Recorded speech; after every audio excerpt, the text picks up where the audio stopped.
John Swett Rock, black physician and dentist. Born 1825, died 1866. John Swett Rock was one of the first black men to earn an M.D. in the U.S. He apprenticed with two doctors and a dentist before he was allowed to enter medical school to earn his medical degrees. Because of poor health, Rock was forced to abandon his medical practices, and he began to study law. Upon earning his law degree, he passed the bar and became a justice of the peace. Before his early death, Rock also became the first African-American lawyer able to argue cases before the U.S. Supreme Court. Throughout his life, he was active in many causes related to the civil rights of African Americans. Rock was born in Salem, New Jersey, on October 13, 1825, to parents who were both free blacks. Young John was an enthusiastic learner, and his parents encouraged him to receive a formal education through his 18th year in Salem's public schools. He was an accomplished scholar, and he eventually learned to speak and read both French and German. After this phase of his education ended, Rock passed the exams to become a school teacher. Rock initially decided to study medicine, but he was not admitted to any medical schools because of his color. While Rock worked as a teacher and a private tutor from 1844 to 1848, he also became an apprentice of two Salem-based white medical doctors, Dr. Shaw and Dr. Gibson.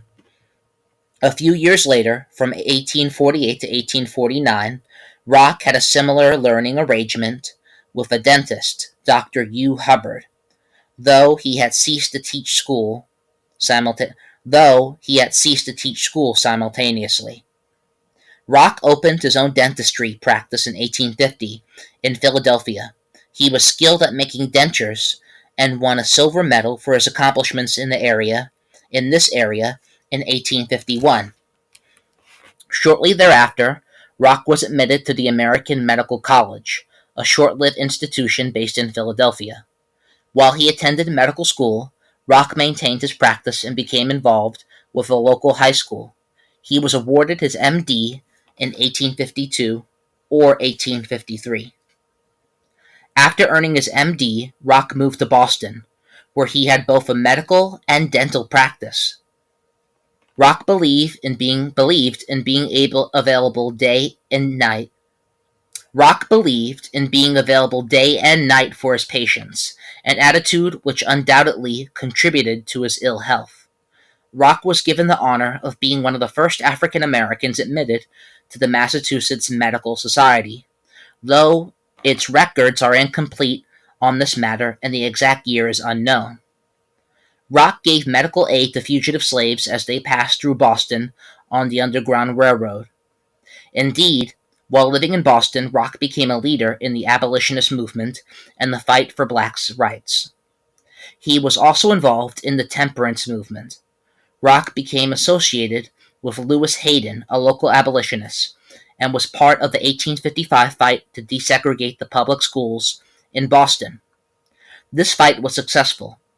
Rock spent the rest of his life arguing for equality and became a famous orator on the subject. Rock maintained his practice until the late 1850s, when he had to give up his career because of his declining health. Rock's illness began as a sore throat, for which he had an operation in the U.S. Then, Rock wanted to go to France for what he considered to be a better operation, but the U.S. government refused to give him a passport. In their refusal, the government pointed out that a passport had never been issued to a black man before. Finally, in 1858, the state of Massachusetts gave him a passport that was acceptable to French officials.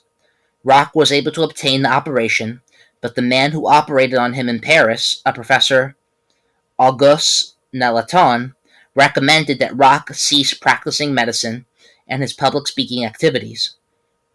After spending 8 months in France, Rock returned to the U.S. and gave up his practices. He continued his civil rights activities and public speaking engagements. Indeed, upon his return, inspired by his experiences in the civil rights movement, In the civil rights movement, Rock began a study of law. On September 14th, 1861, Rock passed the bar in Massachusetts. He then became Justice of the Peace in two communities, Boston and Suffolk. He practiced law in Massachusetts and in Washington, D.C., while continuing to be an activist. In 1862, Rock argued against resettling blacks in other countries, as the American Colonization Society wanted. During the beginning of the Civil War, Rock fought for equal pay for black soldiers, fighting in the Union Army. A year later, in 1864, Rock served as a delegate to the National Convention of Colored Men, and continued to argue for equality and opportunity and legal rights for blacks. On February 1st, 1865, Rock was granted admittance to argue cases in front of the Supreme Court, the first African American to receive this honor. Lawyers must receive a special bar certification to appear before the Supreme Court as legal representatives. During the same trip, Rock was invited and received on the floor of the House of Representatives, again, one of the first African Americans to do so.